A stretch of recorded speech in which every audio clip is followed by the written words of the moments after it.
So, Jordan, yes, thank you very much for agreeing to have interview with us. I know that I'm really pleased to have you here. I honestly didn't think that you will have time, to give us like an hour of your time. So thank you very much for that. So Vadima is CEO of ADV Launchpad. It's basically a newly launched venture builder back in Russia, well, here in Russia. And we're pursuing a very similar model to yours. And we're working with international corporations, which maybe you work as well, but in the UK or in Europe, etc. So Vadim would like to ask you a few questions that I've sent you yesterday. So over to you, Vadim.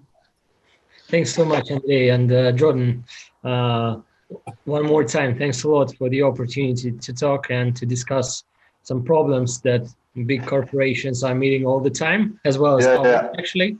So, just a few words to give a context about what we're doing here. So actually, we have started as the corporate venture studio or the startup studio backed by ADV Group, which is one of the largest advertising and marketing communication services company in Russia. Yeah. So ADV has like 22 agencies under its management, covering all the aspects of advertising and marketing services in Russia. So, and actually we have become like the central intermediary without any competition. And we can actually, because of absence of any competition with any of our current clients, could actually not only serve them any media or advertising type of services, but also are diving a lot deeper into their product needs. And that's why we thought that because we are receiving a lot of insights from these corporations and because of the previous background of our team in the venture capital industry, we could start very successful business models from the very beginning together with corporations. And we have lately signed our first agreement with one of the largest TMT companies in Russia called Beeline. That's the Vion holding company. Congrats. Congratulations. Thanks so much. So that was in February, and actually this is our first year of operations. And today we have a pipeline of 16 companies. And what we're trying to build is that starting from the TMT and advertising and marketing services, then by contracting with some other companies in different verticals like retail, like banking industry, probably insurance companies, to give our portfolio companies an opportunity to work with all the different corporations from the one window. So we will become like a one-stop shop for any type of a partnership between startups and these corporations. Just hopefully that makes sense. For you. And actually, what we're trying to build now is to build like, I would say, a proficiency in the minds of innovative leaders, digital leaders, and strategic guys in corporations, vice presidents and CEOs, that actually there are so many barriers to start working with startups and innovations efficiently, that by working with some outsource companies and venture studios, external venture studios, that could become quite an efficient way of testing new business models. And actually, what we have seen from your interviews that we have researched seems that we are on the very same page in terms of So that would be great if you could tell us a bit more about Rainmaking Ventures and your startup studio, and a bit about your path of how you have switched from like corporate background and investments background to the something that probably transforms biggest corporations and actually globally in very different regions? Yeah, sure.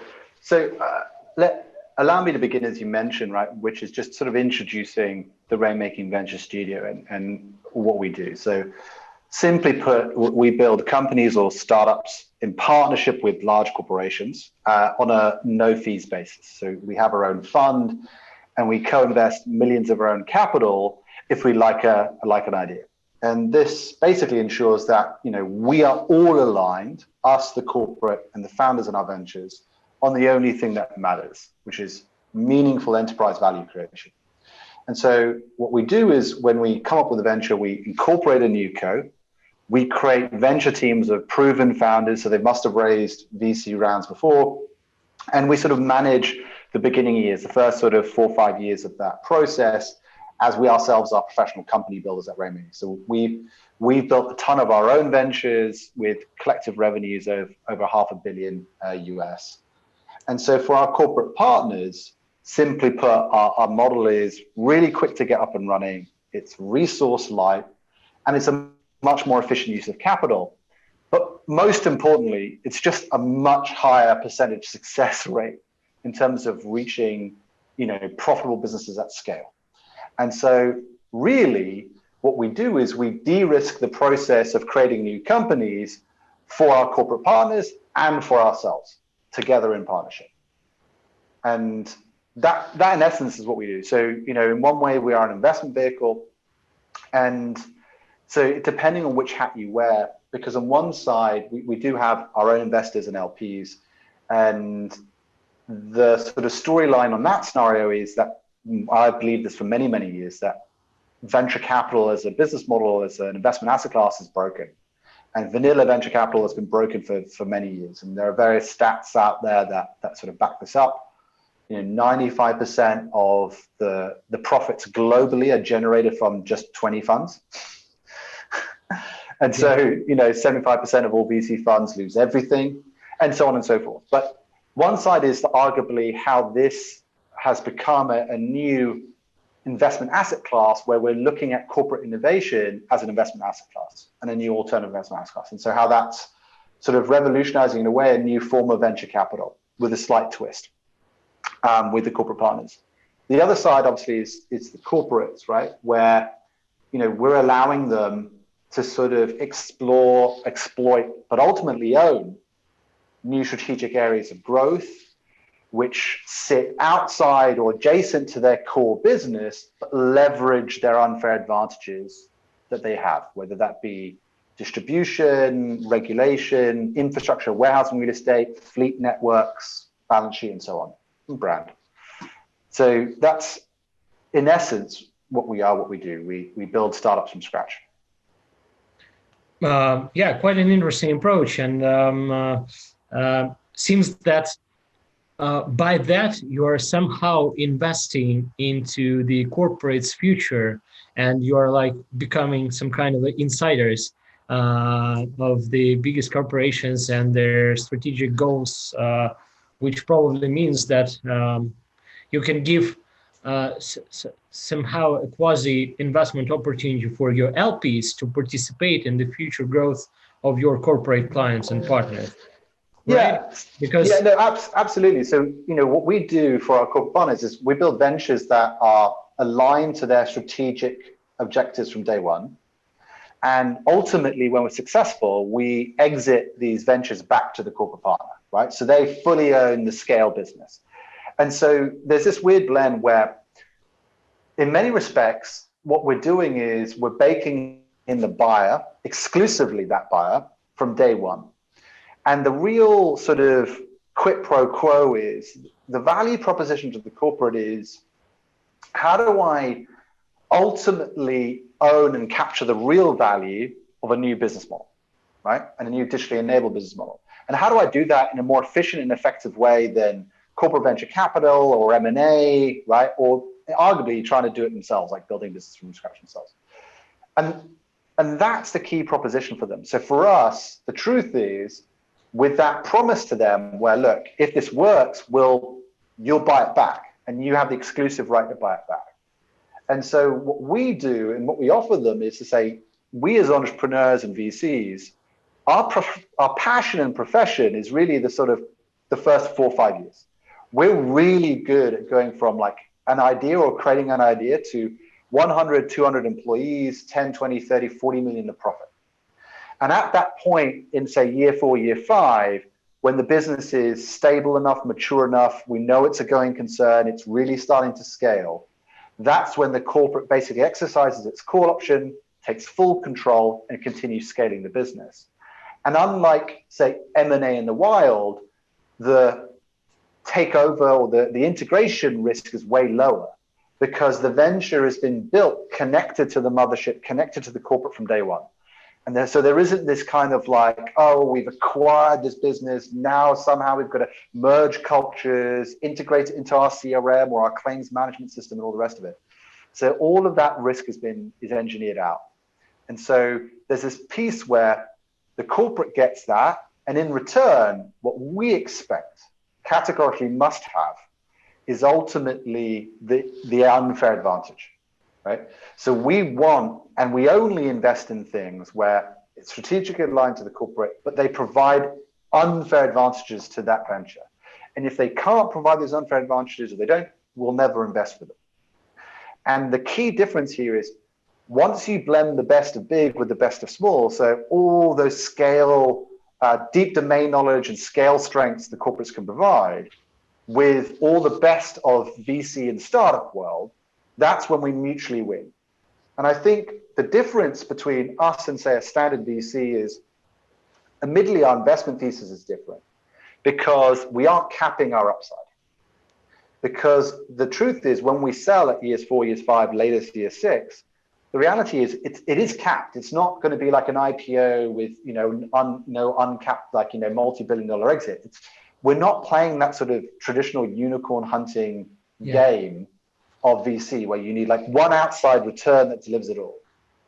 And the main reason is when you look at our portfolio, the risk of getting a liquidity event is way lower because we've managed to create this genuine partnership that engineers the best of big and the best of small. And so what we're seeing is that 40 to 50% of every venture we incorporate exits. And so ultimately, the mathematics of our investment model is different. It's basically like private equity level risk, but with VC level returns. Yeah, sure. So it's this sort of higher hit rate, but admittedly at a lower exit value. But that way. Yeah, sure. So you don't need to find the company which will get returns for the whole of portfolio and giving you just like a one bet return for everything. Exactly. And the reality around it, though, just to be clear, is the ambition in terms of the scale and the size of the ventures we build is no different to venture capital, right? Because if you think about partnering with, the world's largest companies and, the scale to them is pretty big, right? And so the ambition is absolutely to build ventures that have the opportunity to be billion-dollar companies, for sure. The difference is we're just doing the first 4 or 5 years.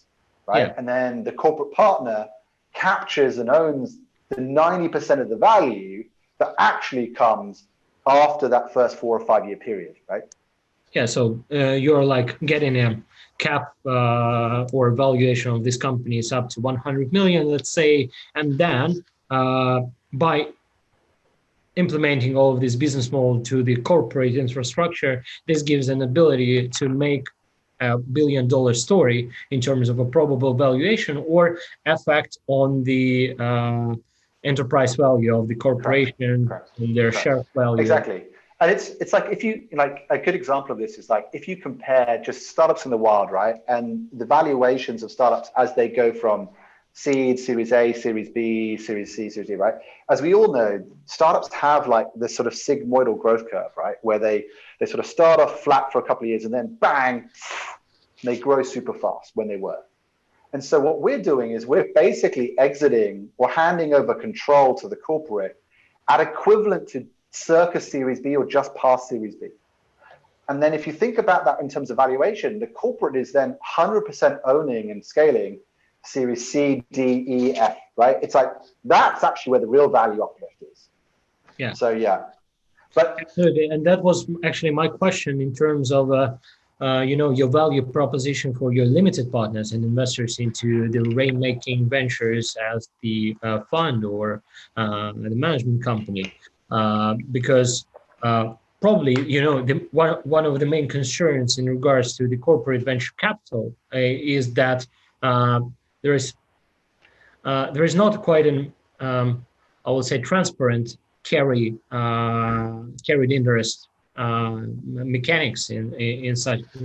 Yeah, it is interesting because because you're actually limiting and you're capping the maximum valuation, and as well, you're not giving an ability to these companies, your portfolio companies, to make an auction for this asset, right? So it's kind of weird because like when we first, years ago, when we first tried to raise money for the new model, and there's been a journey of how we've gotten here, right? We've basically made a load of mistakes to get to where we are today.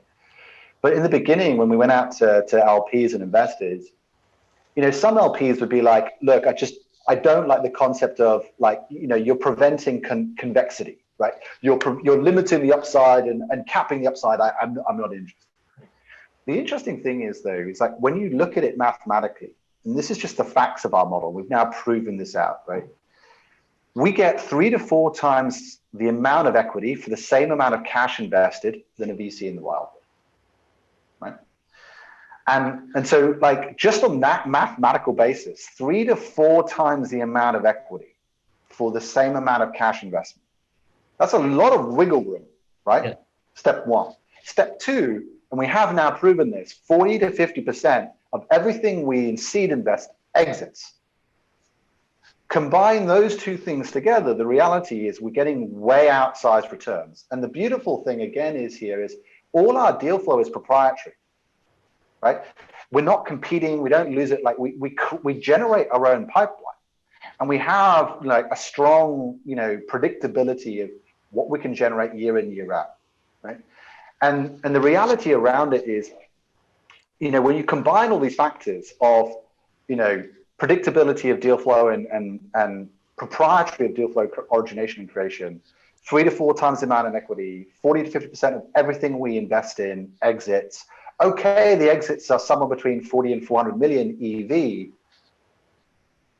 It's like right now, we've got a realized return of 5.5 times cash multiple, right? And in our current portfolio, unrealized, we're sat on an 8.5 times cash multiple. And that's only going to improve because we're still quite early in doing this model. And the truth is, it's like, for me, if you were an LP, like I don't understand why, if you manage to put your money into Andreessen Horowitz and Sequoia and first round, fine, no problem, right? In the top 20 VC funds globally, great. If you manage to get your money into there, cool. But even that, when you look at the US, right, the assets under management, there's just so much capital chasing so few deals. And the valuations keep going up and up, specifically in the US, which is putting downward pressure on the profitability of these business models and the investment case. I can't understand why, why money keeps flowing into this asset class, right? It's just, there's this decoupling between the assets under management or the growth in assets under management in VC funds, vanilla VC funds, with just the underlying like startups being incorporated in the investability of like deal flow. There's just a massive decoupling, even more so when you look at it from a CVC standpoint. So corporate venture capital has exploded over the last 6 years. And then it's like 60, 70 billion under management, at least now, right, globally, of corporate venture capital, on top of traditional venture capital. It is just, to me, corporate venture capital is not only 100% decoupled from the market, but it is an absolute abhorrent use of shareholders' funds. Because you're getting into a thing, calling it strategic, but in reality, you've got a 75% chance of losing everything. And that's being generous, because the truth is the talent running those funds is way below best breed VC talent. They don't have the deal flow. And anyway, it all stacks up to be an utter failure, as we kind of see.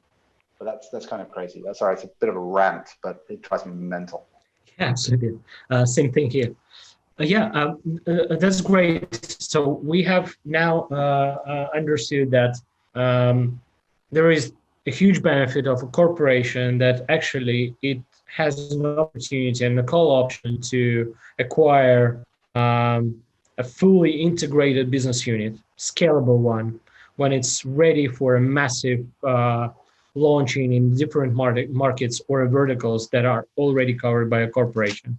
That's wonderful. But are there any other benefits that the corporation receives from that type of model working with you? Yes, but I say yes hesitantly. The reality of the situation is there is some wider culture change awareness of,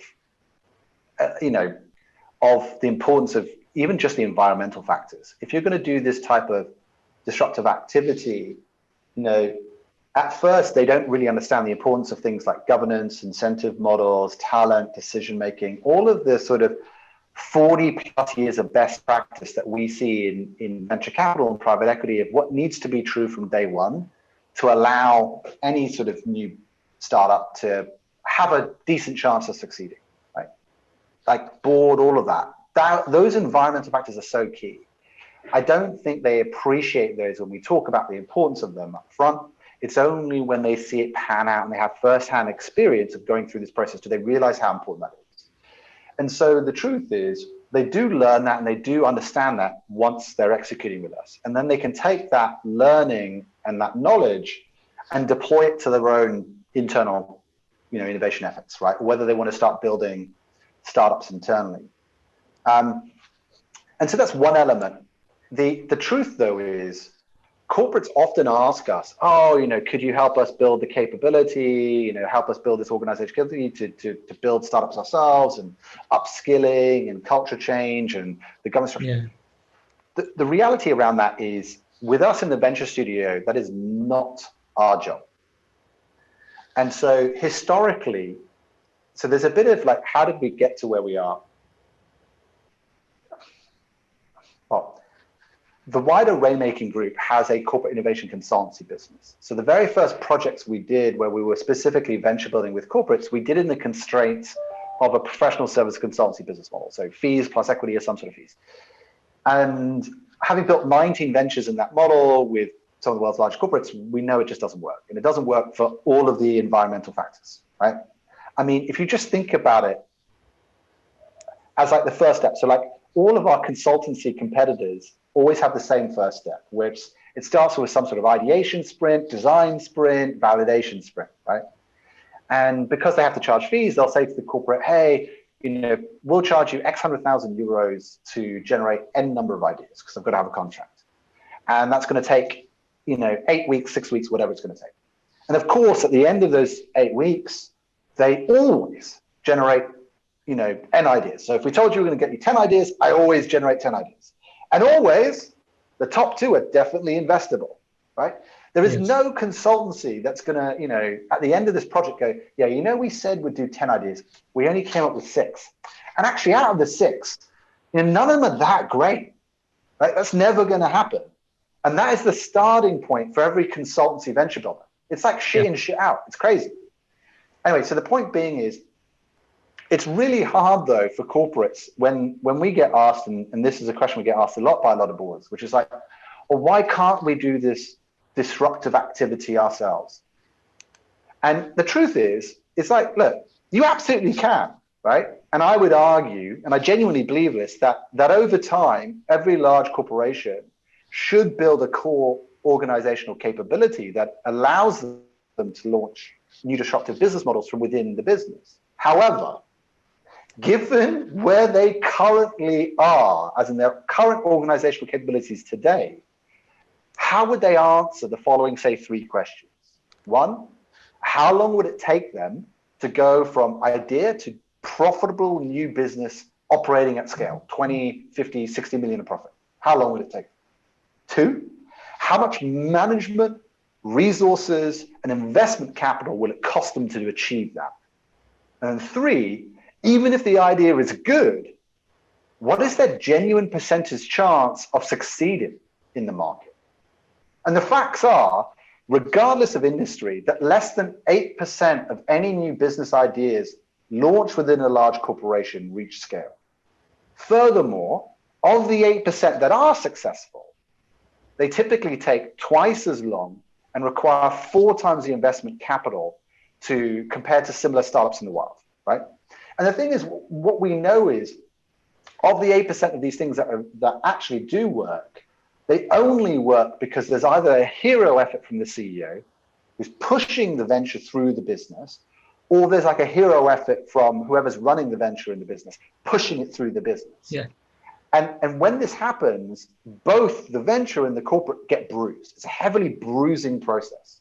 So the better question for me is not, why can't we do that ourselves? It's, what makes you believe you'll be in the 8% of those which will succeed right now? And so how are you going to satisfactorily answer the questions of, process methodology, startup and VC principles, scaling versus killing, governance, entrepreneurial talent, incentives models, all of these things. Motivation of the team, option teams and practices. Absolutely, right? And so the reality of the situation is, what we've learned, having done some of this stuff in the consultancy mindset and doing what we do today and having been, entrepreneurs and VCs ourselves, is like right now in the venture studio, like the cool thing, because we never charge any fees, is I say to our corporate partners, look, we can do this stuff with you, but if you don't like it in terms of how we're going to do it, don't work with me. I don't care. So, but our model is non-negotiable. The governance, the incentives, it is non-negotiable. You either buy into the how we're going to do something together, or we don't. Yeah, because I'm not your supplier. You're never paying me, right? You don't. I'm putting millions alongside you, right? We win together or we lose together. And the other aspect of this is, all I am doing is trying to maximize and optimize successful venture outcomes, building startups that scale quickly, that make a shit ton of money and create a lot of value for their customers, right? That is what we're focused on. And the corporates, and us and the founders, we all benefit when that is the case. What we are not interested in doing, because we're not a consultancy, is doing the capability building. And I think the element here is, if they want the capability building, which I think they should do, fine. But then bring someone else, or bring our separate consultancy business to teach you how to fish. But what I wouldn't ever advise is mixing or blending the two, right? If you're just looking at on black and white, right? So you've got pure optimized venture outcomes. That's our model. The white side is to say, okay, how do we optimize capability building and learning and organizational stuff? Cool, that's teaching. I think you're going to get that what's optimized for capability building, what's optimized for venture outcomes are two very fundamental different approaches. And if you try and blend the two, where you go, why don't you build a venture for me, but also, teach me how to do this in parallel while you're doing it. Anywhere in that middle is a gray zone where you're getting either suboptimal outcomes in venture or suboptimal learnings. Don't sit anywhere there. And so we see companies, whether it's like pre-hype or whatever, which will do stuff like, you can put 4 of your employees alongside 4 of ours, and we'll build the venture and we'll upskill your team at the same time. It's like, well, that's half of this world and half of that world. Like, that doesn't benefit anyone. So in my opinion, don't do that. Cool. Yeah, it's quite an interesting approach. And one more question in terms of these capabilities, which is logical. We can see that one of the biggest problems in terms of a corporation, that actually while you're building some new ventures for them or with them, or based on some insights from the corporations, that most of them don't have any type of a fast track to integrate these external services into their ecosystem. Yeah, so let's start again with the barriers. Yeah, right. So let's say you're building some new venture with a great technology and the founders, but then just to make sure that this company will benefit from the corporate's activities and their clients base, for example, these corporations probably must have some kind of a fast track or people who will drive these businesses and will have actually KPIs that they need to get to, just to make sure that this kind of a partnership will be successful. So do you feel these barriers as well? And and the question is, what type of activities and capabilities any corporation must have to start working with you or with any venture studio? Yeah. It's an interesting one, right? So it's a good question, right? So this model is predicated on the corporate being able to provide unfair advantage, right? And whether that's access to its customers, access to, whatever. And so the interesting element here is, how do we because just because they have it on paper doesn't mean that that's going to be able to be provided or accessible by the venture, right? And there are many things that we do to try and de-risk that. Foremost and utmost, what we basically do is, the first step in our process is we sign what we call like a partnership agreement with the group executive board. Before we will put any resources into coming up with an idea, looking at venture concepts, whatever, the first step is the CEO, CFO, CDO, CEO has to sign that partnership agreement. And in that partnership agreement, it outlines categorically, not just the phases, the steps, the investment, the governance, but there's a whole section talking about corporate strategic advantage and their obligations to the venture and to us to be able to provide these things. And so that is signed. So that creates, although it's not in many ways legally binding, there's a moral obligation, but in many ways, what that's really doing is just providing, it's greasing the wheels internally from absolute top-down buy-in, right? So the CEO says, this is what we're going to do, and it's mandated. So that hugely helps. The other thing we do is, when we actually do the investment structure, so like we have a particular, so we create a venture concept, I take it to our fund, our separate independent investment committee approves it. I go back to the corporate and say, here's the investment pack, here's the comments and the minutes from our IC, we want to invest in this, do you want to do this? And they go, yeah. Eventually they come back and they say, yeah, we want to do it. I'm like, cool.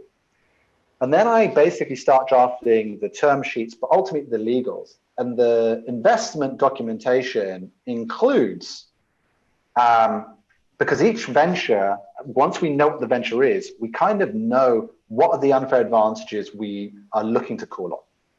Is it, warehousing real estate? Is it the fleet?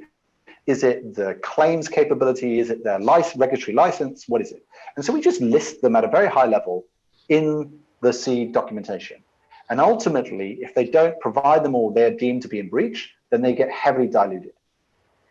And so the concept there is, we use that not to be aggressive, but then there's the genuine legal stick that they've then signed, which creates this element where if any business unit or anyone else in the organization is not playing nicely, is not giving us the right attention, then you just hold up the thing going, look, man, I really don't want to take away shares from you. And then that just creates the legal impetus to ensure that everyone behaves the way they should behave, because it is in their own best interest. Because by providing unfair advantages, the ventures scale faster, they create more value, therefore they own more value, right? But there are little steps like that we do that helps de-risk the process. The other element is, it's part of my job. So we at the portfolio level of the venture studio, our promise to the founders in the ventures is like, look, we're that clutch. We have the relationship with the corporate. We know how to navigate Fortune 500s. We've got a lot of experience doing this. We're going to be with you throughout this process, and we're going to help you make sure that these unfair advantages are realized. Mm-hmm. And so this is some of the things that we do, and there's a capability we have. But as to your question, like what does a corporate need to have in place, or what kind of level of maturity do they have to partner with us? The truth is, we have partnered with corporates that are really mature and corporates that have basically done nothing. So one end of the spectrum on the mature side, you've got corporates that have done 20, 30, 40 really successful, commercially viable pilots with scale-ups. So they have an organizational capability of piloting, not in an accelerator, but genuinely doing strategically aligned, commercially focused pilots with scale-ups. So they have that capability, fast-track mechanisms to do that. In addition, they might even have their own venture studio, so their own incubation or venture builder internally. And for those ones, we actually act as an overflow valve, because when any corporate venture studio gets to like a terminal velocity, the reality is they don't actually struggle for venture ideas that they want to pursue or to validate or to progress. They end up reaching a bottleneck in terms of resources. There's only so many attentions and things they can pursue in parallel. So for them, we act as an overflow valve. They'll throw one idea, maybe two ideas over the fence. We look at it, if we like it, and then we basically give them one or two more ventures that they would not have achieved without us in the same timeline. So that's the most mature corporate partners we work with. And probably co-investing with them, right? Yeah, we co-invest, yeah. So in that scenario, you have those corporates, which truth be told, because they're so much more mature, it is a lot easier. And it's a lot lower risk to us, right, when partnering with those corporates. But on the other end of the spectrum, we do meet corporates where they've not done any corporate startup engagement, they don't have a CVC function, they've never really done it, they didn't really have an innovation team, and we've still partnered with them successfully. It takes a bit longer, but the truth of the matter is, it's just our process is engineered, right, with all these necessary steps. Like they don't sign the partnership agreement, the legals, all of the stuff's in place, and we're quite good at getting it. And so really, we can work with corporates of all maturity. So you can have literally nothing, and we can work with you.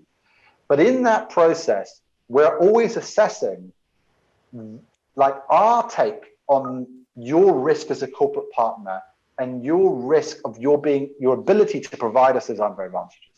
And ultimately, if we think the risk is too high, we won't work with you. But in theory, there isn't a checklist where you must have A, B, C, or D for us to work with you. We just assess the risk. Yeah.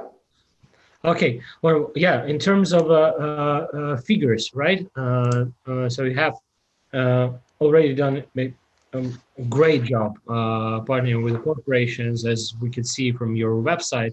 But how many venture studios have you started so far with corporations? So so the thing is now, like when we talk about venture studios, right? So we have the ability to run ventures in certain geographies. So pretty much anywhere in mainland Europe, North America, we are doing venture building, but not in this pure co-investment, no fees model in the Middle East and Southeast Asia. But just given our footprint and our capabilities, because when we talk about venture building in this new model, right, the three things that need to be true are, there needs to be, for any geography, there needs to be a heavy density of very large corporates. Mm-hmm. There needs to be very mature and proven entrepreneurial talent, right? And then the markets themselves need to be attractive for us to launch the venture in, right? So they need to be big. So for example, like if we're building a business so every venture that we start, regardless of whether corporate, regardless of the industry, it will have a local geography where it starts. So for example, let's say we're working with DPD, the logistics business. They'll say to us, actually, we want to focus on our home market, Germany. We go, okay, no problem. So then we're looking at an initial investment case and an initial like venture launch in Germany. Because what we've learned the first year or two is really important that the founders are next to us and that the founders are physically based in the geography, in the market that they are building their startup in. That does not prevent that business, that venture, from internationalizing into other geographies, other markets, year 2, year 3, year 4, as the venture scales. There's nothing preventing that from happening.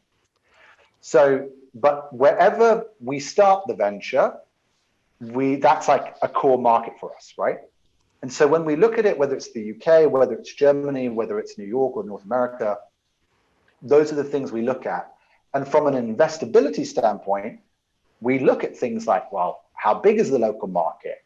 You know, how good is the talent locally? What are the corporates and all of this stuff? And then what's the market opportunity for the venture? So the reason why I explain this is we've not yet taken our pure no fees co-investment model to Southeast Asia yet, for two reasons. One is partly because we have a constraint on capital. We've raised money because our business model is very cash hungry.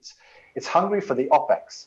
Every studio, regional studio, the UK studio, the Germany studio, the Nordic studio based in Copenhagen, the American studio based in New York, there's a team that runs those studios, and so their salaries need to be covered, right? And so that's a cash cost that we have to find money for. The second, way bigger cash cost is the co-investment capability. So when we start putting, 2, 3, 4, 5 million into the venture alongside the corporate partners, that's going to come from like our fund, right? And so right now we've raised the fund has a certain size, and so we have certain deal flow. And so the reality is we are starting another fundraise to actually go truly global and enter newer geographies. But right now we have a capital constraint where we just don't really have the ability to take on the additional deal flow that would come out of, say, Southeast Asia. Right? So one is capital constraint. Two, though, is honestly, there are some markets that are just less attractive. So if I go back to Southeast Asia, right, the question is, where would you base the first studio? Do you base it in Singapore? Do you base it in KL, Kuala Lumpur? Do you base it in Indonesia, Jakarta? And the reality is Singapore, without a doubt, is by far the most mature startup hub in Southeast Asia. There's no doubt about it, right? Mm-hmm. It's got some nice large corporates, predominantly in financial services and insurance, but it's got the most mature startup ecosystem. So the talent is the most mature there, right? But Singapore is a tiny country, like 6 million people. Yeah. So the other issue here is when you look at Singapore, is okay, if you're going to base the studio in Singapore, and we do venture building in Singapore, the problem with Singapore is the talent, truthfully, is nowhere near the same as mainland Europe or North America, because there aren't that many founders that have raised Series A, had exits, done cool stuff. It's just a lot younger, right? So the talent is a lesser quality, and the reality around it is the number one driver of the success of our ventures is the talent in the founders of the venture, the talent within each venture. They're the number one driver for success, right? They're the actual real heroes.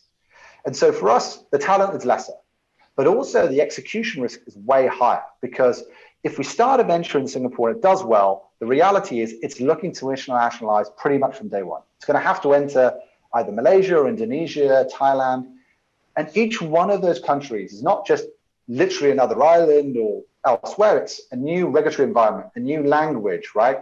It's different legal environment. So the execution risk of expansion across Southeast Asia is way higher. It's way harder. Now you could look at it and say, okay, maybe the best sense is just to focus on Indonesia, because Indonesia has 200 odd million people in Indonesia. Yeah. And then you just have a studio in Jakarta that focuses on Indonesia. That makes a lot more sense, but how many big MNCs and big corporates are there in Indonesia, and what's the actual business environment like working in Indonesia, right?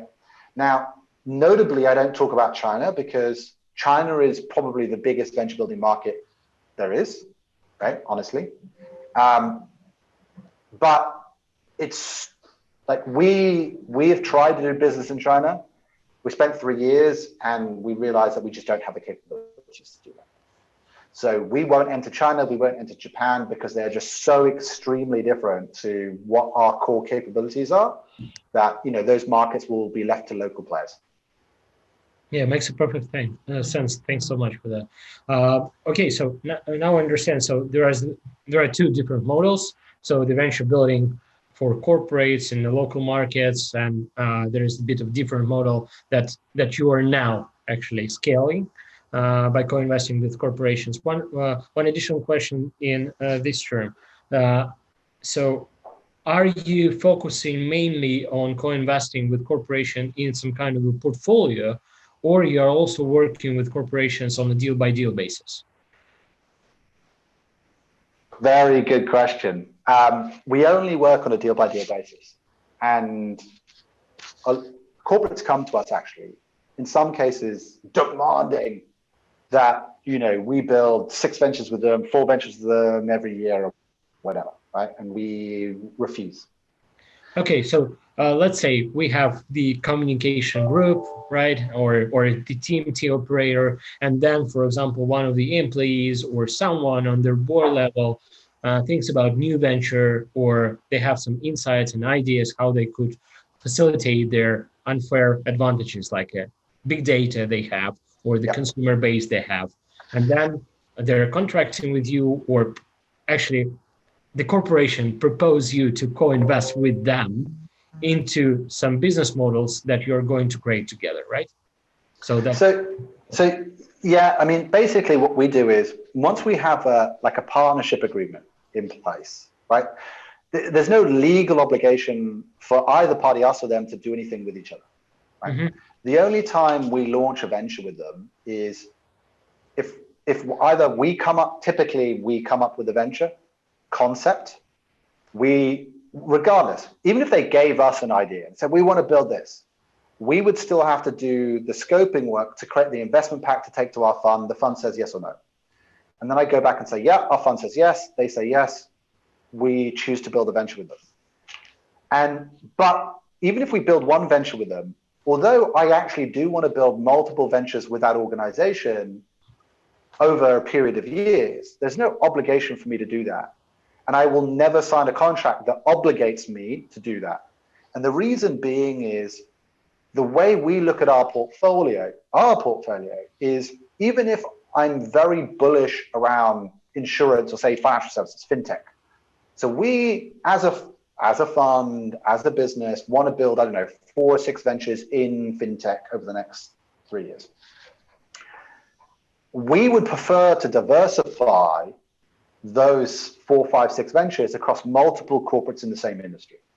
And the reason being is there's real risk. If you put all 4 ventures with one corporate partner, they can still have the Airbus effect. Something goes wrong, or the China market falls, or whatever. And then suddenly they're, through no fault of their own, they're just now a terrible corporate partner. And those ventures basically die on the vine. So there's additional risk for us by building too many ventures that we're excited by with one corporate partner. There's also the reality around it is, for each of those 4, 5, 6 different business ideas, the truth is there are probably way better corporates, right, for that idea than just that one partner. Even if it's a great idea, there's going to be a corporate which has slightly better unfair advantages, slightly better asset mix, resource mix, right? Yeah. So let's go try and maximize and partner with them, right? So we never have exclusivity, but what we're focused on is diversifying our portfolio across multiple industries, and even within an industry across multiple corporates. So as much as it infuriates some of our corporate partners, where they're like, we want you to build 4 ventures with us every year globally and be our exclusive partner, we're like, no, we just won't do it because it's not in our interest. Yeah, that makes sense. That would be also probably a good question, asking whether there is a big problem from the corporations when they're saying, okay, you are so deeply involved in our operations and strategic goals, and then, for example, you're contracting our competitor, building with them the new venture that could probably affect negatively our business, and we're building something together. I get that, right? And some corporates get a bit touchy on this point, right? But the reality is, it's as much as it's just ego and vanity. The truth is, once we've created a venture with you, and if we create a venture, for that venture and that business model, we now have exclusivity. Mm-hmm. We're not going to create other ventures in our portfolio that compete with our existing portfolio. This does not make sense. So if you are the corporate that ends up agreeing with us on that venture, now we are death do us part. On that venture, we either win together or lose together. That's it. We won't compete with that. The truthful answer is, that doesn't stop me going to your competitor to create a brand new other venture and start building it with them, right? Yeah. And the question here is, sure, you might not want me to do that, but what right do you have to ask me not to do that? Because you're never paying me, right? What right do you have to prevent me from going and doing it? And it's like, you don't have any right. You might not want me to do it. Doesn't mean you're entitled to that, that one. So there's an element here which is like, look, the best way to de-risk that is to be an awesome business partner and work with me to try and build 2 or 3 ventures. And if you do that, you and I are in bed together. Yeah, right? absolutely. And so the other aspect of this is sometimes corporates need to wake up. And the benefit of our model, having been on the consultancy side, is we're not consultants. Not only because we're not consultants, but also just has the benefit is like I sleep much better at night, because corporates are so used to being the purchaser, right? And they treat the consultants, do this, do that, demand this, demand that. And the key thing about this is they have to really understand that in our model, it's either a genuine partnership or we're not going to do business. So they do need to wake up to this reality here where, hey, mate, we either are going to choose to partner together. I'm not your supplier, right? I'm not your consultancy firm. We're partners. And so you do sometimes need to wake up. And when they ask questions like, and then you might tell them, oh, by the way, I'm working with, XYZ. They're like, you're working with, one of our competitors. I'm like, yeah. And they're like, whoa. And I'm like, what? It's like. They're also my LPs or co-investors or whatever. Okay. So the key thing here is we made a conscious decision that our investors, there are no corporates in our LPs. Our LPs are pure institutional investors, professional investors. So again, where our money come from, they're only interested in returns, and there is no strategic element to what they're doing. Yeah, it makes a lot of sense. Jordan, we have actually 1 hour passed, quite fast. So I don't know, I've got a couple more questions if you have another 10 minutes probably. Okay, sure. Yeah, because you have said a couple of words about sectors that you are you're probably most interested in investing into, like fintech, right? So any others that you're mainly focusing on, or that's more about the more opportunistic way of choosing the market region, the market dynamics, or other factors when you're choosing where to go or where not to go? Yeah, right now we do sort of a blend, and I haven't done the analysis of what exactly the split is across our portfolio, where some of our portfolio is thesis-led and some of it is corporate partner-led. What I mean by that is the thesis-led stuff is where we create an investment thesis around a particular industry, right? Mm-hmm. And as we all know, in venture capital, thesis-led or specific theses outperform general investment, right? So if you're a fintech-focused VC, you're generally, as a fund, outperform a generalist VC, right?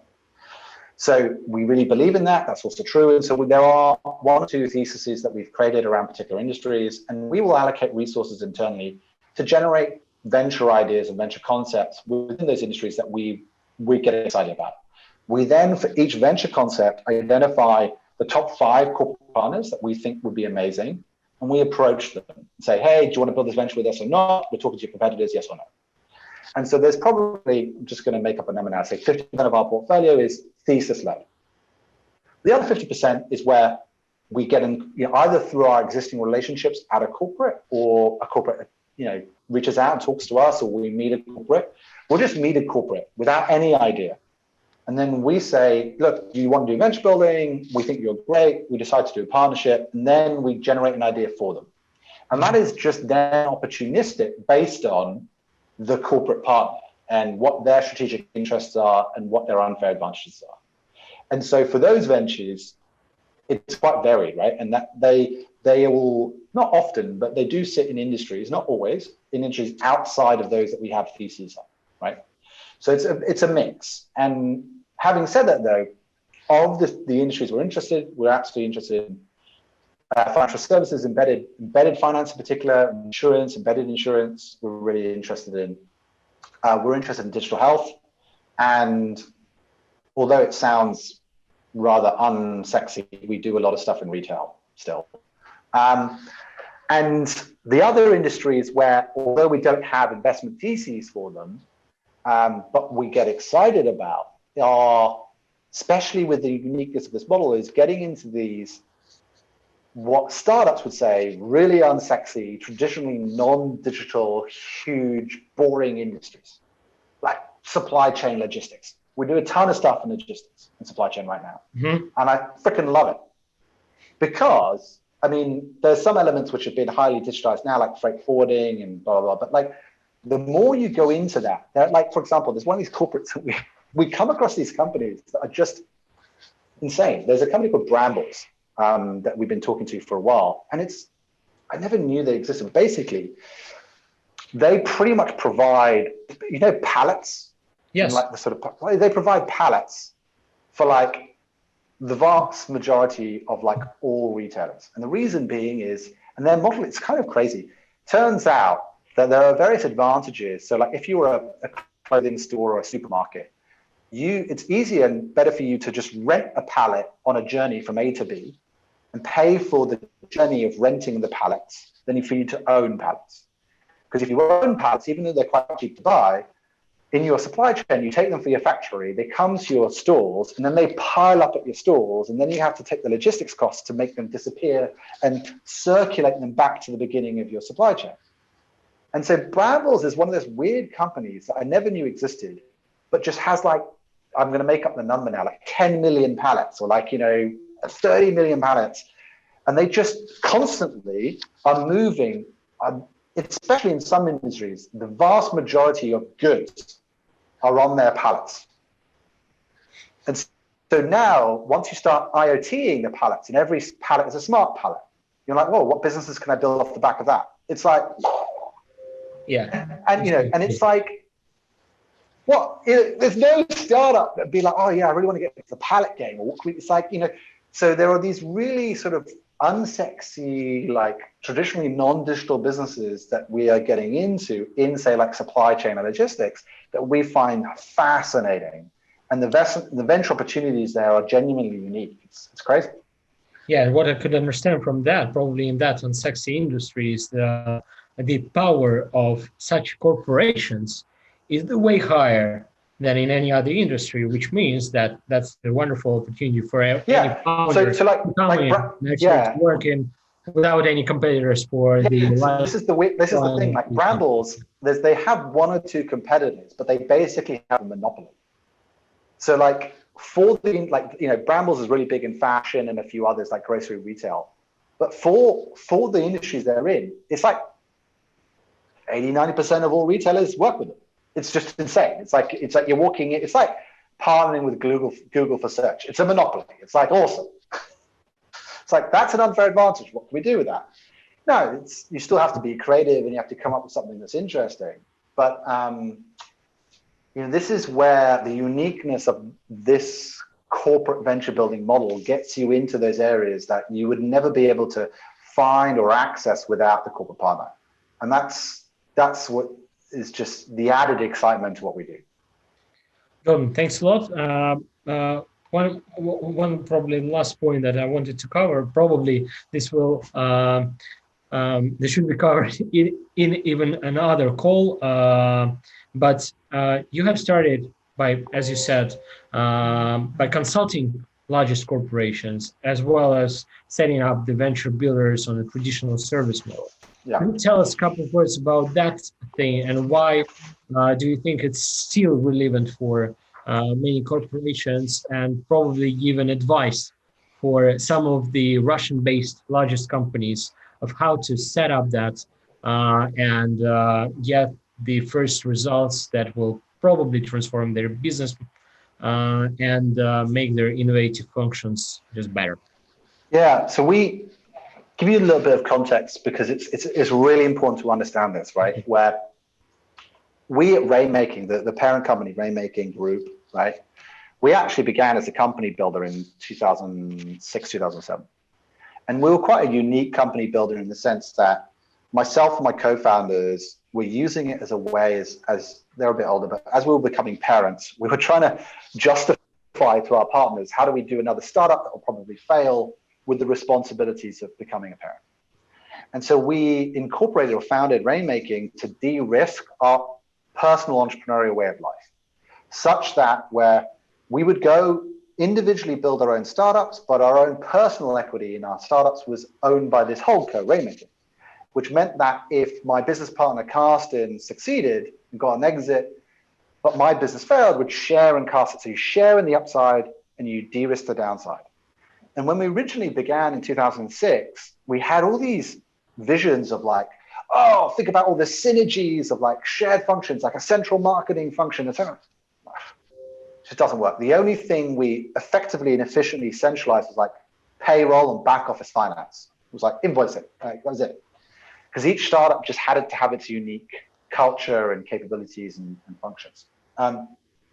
But we did that, and we had, you know, we built some 27 of our own ventures, had quite a few exits, including an IPO. So we were quite successful. And then after a few exits, we decided to pay it forward for the next generation of entrepreneurs, and we started our own accelerator network called Startup Bootcamp. And so Startup Bootcamp is very similar to like Techstars and a lot of them. And, you know, and we founded that in 2010. And since then, we've now invested in over 950 startups globally across pretty much every industry there is via the Startup Accelerator Network, Startup Bootcamp. So we're one of the largest, we're top 5 globally.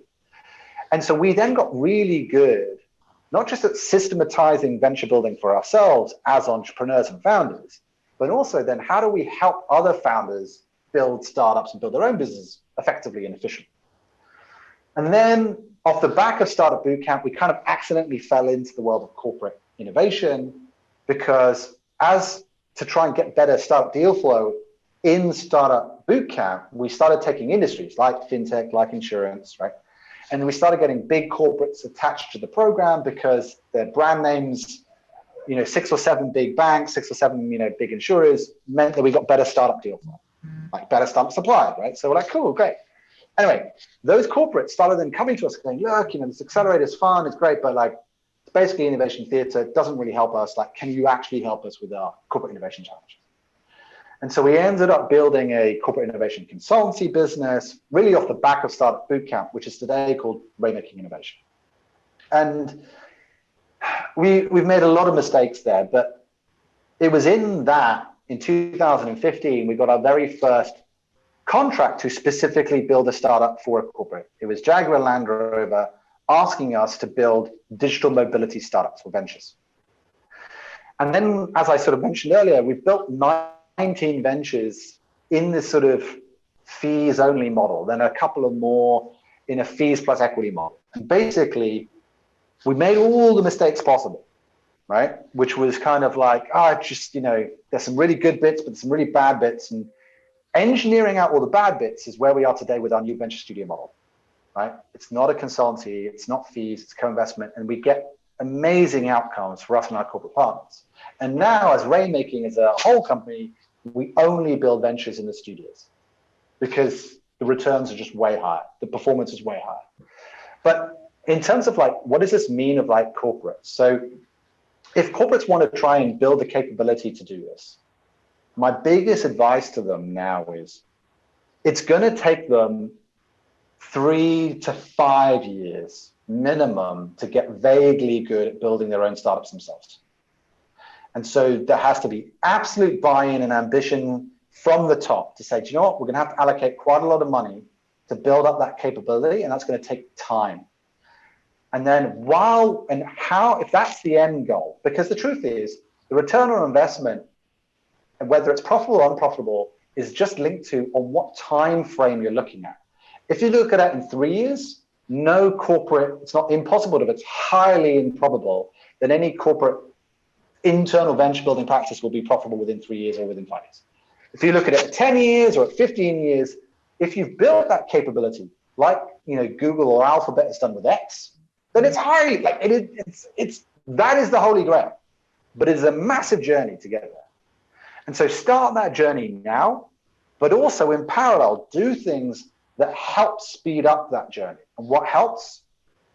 Doing corporate startup engagement with scale-ups and learning how to pilot with scale-ups and engage with scale-ups and get really good and efficient at this sort of collaborative innovation of connecting, you know, a Series A, Series B startup to your organization to get a win-win, you know, cost savings, additional revenue.